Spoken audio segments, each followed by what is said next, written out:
Dalam sebuah laporan geologis oleh Lembaga Perserikatan Bangsa-Bangsa (PBB) yang berhubungan dengan perdagangan dan pembangunan (UNCTAD) yang mengkonfirm bahwa di wilayah Palestina terdapat data, yaitu Palestina memiliki cadangan minyak dan gas alam yang sangat banyak di area C di West Bank dan di pantai laut Mediterania tak jauh dari tepi barat jalur Gaza. Dalam laporan tersebut, cadangan gas diperkirakan 122 triliun kubik feet dan 1,4 miliar barel minyak bumi, yang diperkirakan nilai ekonominya kurang lebih 525 billion dolar atau 2 kali APBN Indonesia dalam setahun. Yang mirisnya adalah Palestina tidak boleh mengeksplor kekayaan alam mereka untuk menjadikan negara Palestina itu independent energy. Jangankan energi minyak bumi dan gas alam, sumber air tawar saja mereka dikendalikan. Siapa lagi kalau bukan Israel yang mengendalikan hajat hidup warga Palestina. Jadi Israel lah yang saat ini mengendalikan wilayah tersebut walau belum dieksplorasi oleh mereka. Sehubungan dengan sumber daya alam tersebut, Amerika saat ini tengah melobi Israel untuk mengembangkan ladang gas di Laut Gaza.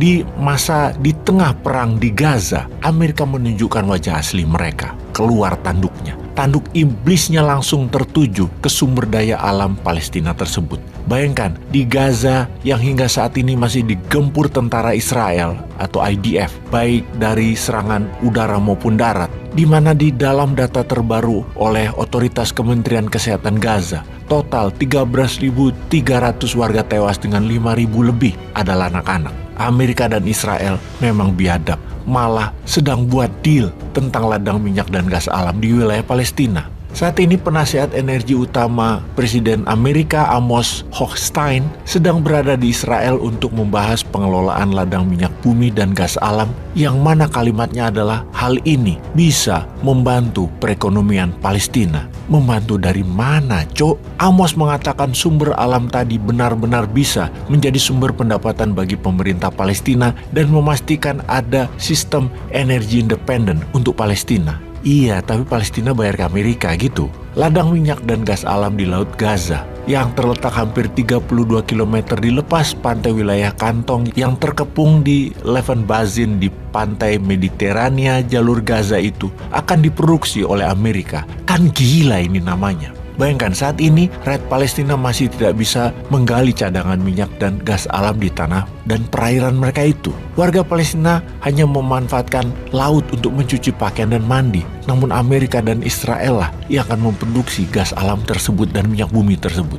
Dalam komentar pihak Israel bersama penasihat Presiden Amerika, Amos mengatakan, saat ini kita, Israel dan Amerika tentunya, bergerak menuju solusi, menuju masa depan Gaza yang tidak dikendalikan oleh organisasi teroris, namun oleh rakyat Palestina sendiri. Kita akan membantunya. Ada peluang di sini untuk mengembangkan ladang gas di lepas pantai Gaza atas nama Palestina. Sebentar.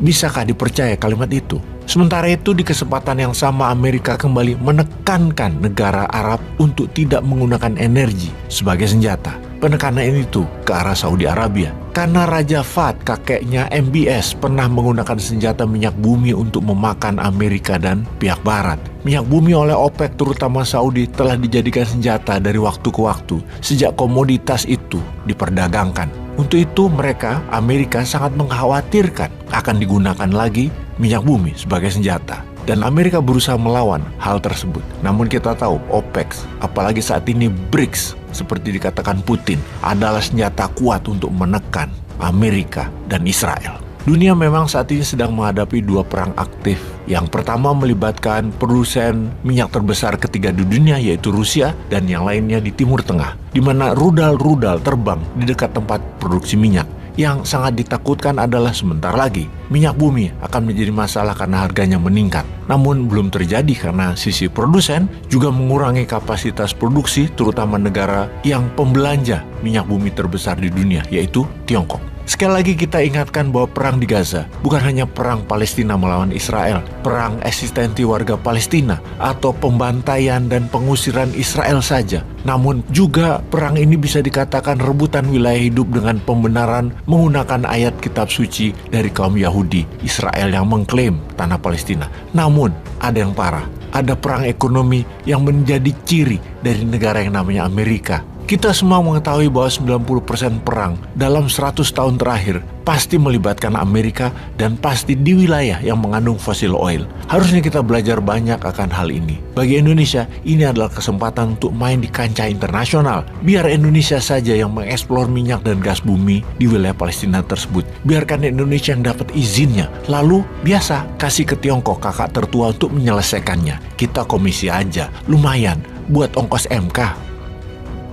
Peace.